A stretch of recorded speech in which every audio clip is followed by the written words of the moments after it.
My உறவுகளே, நம்மளோட இன்ட்ரெஸ்டிங்கான மண் வாசனை சீரியல் பார்க்க எல்லாரும் தயாரா? அதுக்கு முன்னால் சேனல் சப்ஸ்கிரைப் பண்ணி லைக் பண்ணி வச்சுக்கோங்க. அப்போ வாங்க டைம் வேஸ்ட் பண்ணாமல் வீடியோக்குள்ளே போயிடலாம்.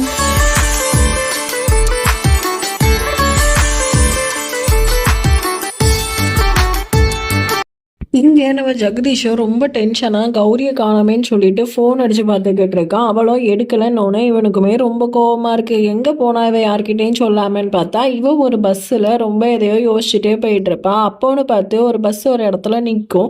அங்கே பார்த்தா நம்மளுடைய ஆனந்தி பிரச்சாரம் பண்ணிட்டு இருப்பா. ஓட்டில் நிற்கிறா இல்லையா எலெக்ஷனில், அதுக்காக ஓட்டு கேட்டுட்டு இருப்பா. எல்லாருமே இவளை புகழ்ந்து பேசுகிறத பார்த்துட்டு கௌரிக்கு ஒன்றுமே ஓடாது. அதுக்கப்புறமா இவங்களோட வீட்டில் சாமி எல்லாரும் கும்பிட்டுட்டு இருக்கும்போது ஜக்கு வீட்டுக்கு இவ ஸ்ட்ரைட்டாக இப்போ தான் ஆனந்தி சொல்கிறத எல்லாத்தையும் நான் கேட்டுட்டு இருந்தேன். ஆனந்தியை பற்றி பேசுறது எல்லாத்தையும் என்னை மன்னிச்சிருங்க மாமா, என்னையும் ஒரு மருமகளாக எங்கே சேர்த்துக்கோங்க அப்படின்னு சொல்லிட்டு ஆசீர்வாதம் வாங்க போவா. அவன் மாமனாரும் மாமியாரும் ஒன்று வேணான்னு சொன்னோன்னே இவளுக்கு அந்த ஆக்கில் பத்திரகாளி மாதிரி ஆட ஆரம்பிச்சிருவா.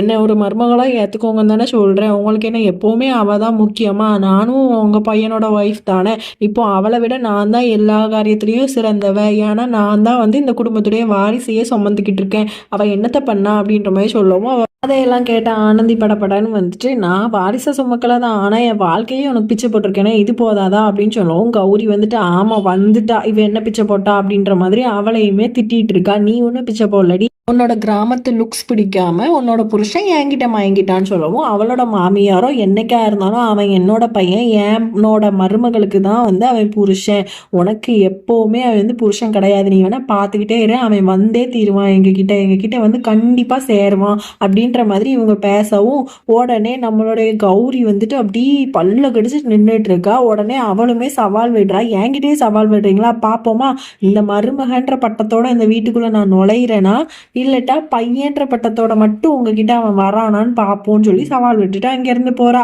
ஒரு வழியா வீட்டுக்கு வந்தோன்னு ஜக்குமே எங்கே போன சொல்லாம அப்படின்னு சொன்னோன்னா இல்லை ஒரு விஷயமா வெளியில போயிருந்தேன் அப்படின்ற மாதிரி சொல்லிட்டு இவனும் உள்ள போனோன்னு இவ போய் அவனை கெட்டி பிடிச்சிட்டு சொல்லலன்னு போயிட்டேன்னு கோவமாடா மன்னிச்சிருடா அப்படின்ற மாதிரி பார்த்தோன்னே ஜெகதீஷுமே சரி இனிமே எங்கே போனாலும் சொல்லிட்டு போமா, தேடிட்டு இருக்கிற மாதிரி வைக்காதுன்னு சொன்னோன்னே இவளுமே அங்கே கெட்டி பிடிச்சிட்டு சாரிடா அப்படின்னு கேட்டுட்டு இருக்கா. ஆனால் அவன் செம்ம பிளானிங் போட்டு பிளான் பண்ணிட்டு இருக்கா இனி எப்படிலாம் இவனை கவுக்கணும்ன்ட்டு. அதே மாதிரி அவனை எப்போவுமே நம்ம கூட எங்கேஜாக வச்சுக்கணும்னு, சமைக்கிறது என்ன, அவனுக்கு கண்ணில் ஏதாவது தூசி விழுந்துட்டுனா பார்த்துக்கிறது என்ன, அவன் கூட ரொமான்டிக்காக இருக்கிறது என்ன, எப்போவுமே அது எப்படின்னா குட்டி போட்ட நாய் மாதிரி பக்கத்துலேயே வச்சுப்போம்ல, அந்த மாதிரி அவனை ரொமான்டிக்காக வச்சுட்டே இருக்கா. அதே மாதிரி இவ சமைச்சு கொடுக்க சொல்லுவா. அப்புறம் இவ குளிச்சுட்டு நிற்பா. இவனுமே கிளம்புன்னு சத்தம் போட்டோன்னே இவன் பக்கத்தில் இவனுடைய அழகுல மயங்கி நின்றுட்டு இருப்பான். உடனே வந்த அக்காவுமே சாப்பாடு ஐயோ நான் தெரியாம வந்துட்டோமான்னு சொல்லிட்டு இருப்பாங்க. ஆனா அப்பவுமே அந்த ஒரு நினப்பிலேயே தான் இருந்துட்டு இருப்பா.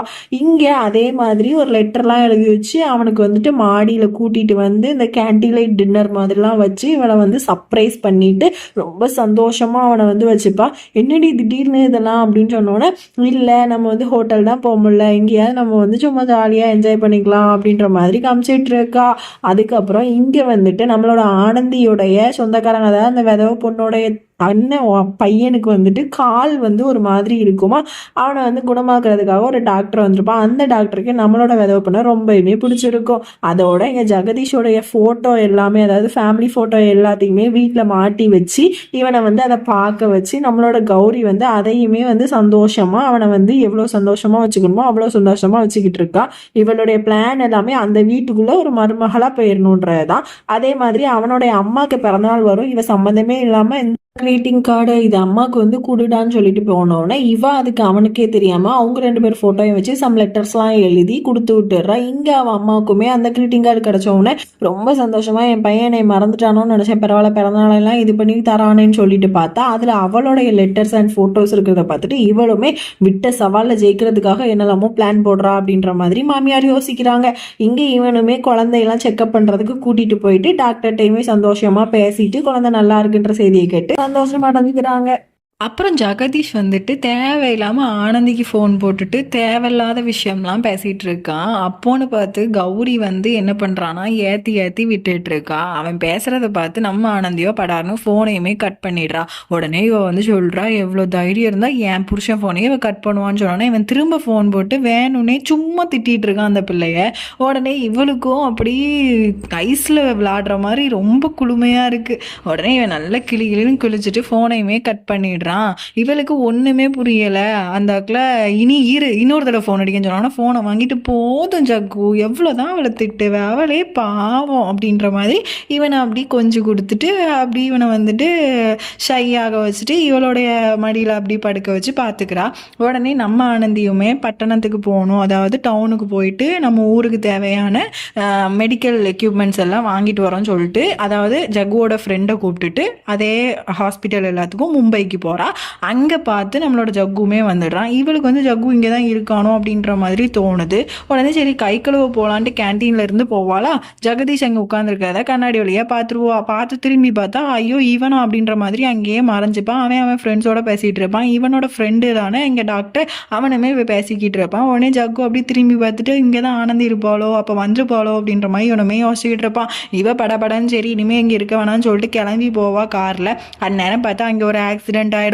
உடனே அவன் அந்த பேஷண்ட்டை கூட்டிகிட்டு வந்து ஹாஸ்பிட்டலில் சேர்க்கலான்னு பார்த்தா அங்கே தான் கௌரி வேலை பார்த்துக்கிட்டு இருப்பான். நீயா அப்படின்னு 2 பேரும் பார்த்துட்டு, ஏண்டி என் புருஷன் உன்னை திட்டான்னு தெரிஞ்சவொன்னே அவனை மயக்கிறதுக்காக அங்கேருந்து வந்துட்டியா, உனக்கு இதுதான் வேலையா, இன்னும் எத்தனை தடவை தான் என் புருஷனை வந்து உன்கிட்ட இழுத்துக்க போகிற அப்படின்ற மாதிரி பேசினோடனே இவளுமே வந்துட்டு அவள் பக்கம் நியாயத்தை சொல்லிட்டு இருக்கான். ஆனால் அதை எதுவுமே கேட்காம இந்த லூசு மாதிரி அவளை வந்து திட்டிக்கிட்டே இருக்கா.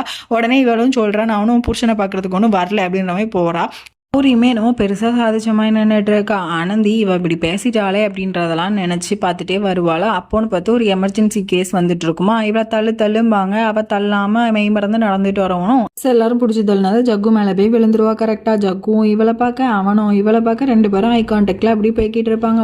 இவ என்ன நினச்சிட்டு இருப்பானா, இவன் எதுக்கு திட்டினான், எதுக்கு நம்மளை இப்படி பண்ணான், இவ எதுக்கு இப்படி பேசிகிட்டு இருக்கா கௌரி அப்படின்னு எதுவுமே தெரியாமல் முழிப்பான். இவனுமே ஒரு மாதிரி உம்முன்னு மூஞ்சி வச்சுட்டு எதுக்கு இங்கே வந்த அப்படின்ற மாதிரி சொன்னோன்னா, நான் ஊருக்காக வந்தேன் அப்படின்ற மாதிரி பேசிக்கிட்டு இருப்பாங்க 2 பேருமே. ஓகே ஃப்ரெண்ட்ஸ், இந்த எபிசோட இதோட முடிச்சுக்கலாம். See you for the tomorrow episode.